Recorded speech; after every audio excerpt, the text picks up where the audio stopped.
ستونزې د ژوند برخه ده، بخت نه بلکې هڅه کامیابی راولي. تا کله فکر کړی چې ستونزې یوازې ژوندي خلکو ته راځي، مړو خلکو ته نه راځي؟ مړو ته خلک یوازې لاره ورکوي، خو تک ژوندو خلکو ته وي.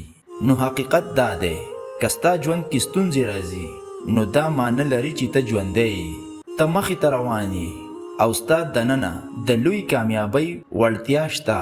نن زه تا ته یو داسې حقیقت وایم چې ستا فکر بدل کی. کامیابی قسمت نه دی بلکې مهنت دی. اوله برخه، ستونزې دشمن نه دی، ښوونکی دی. ډېر خلک د ستونزو نه یریږي.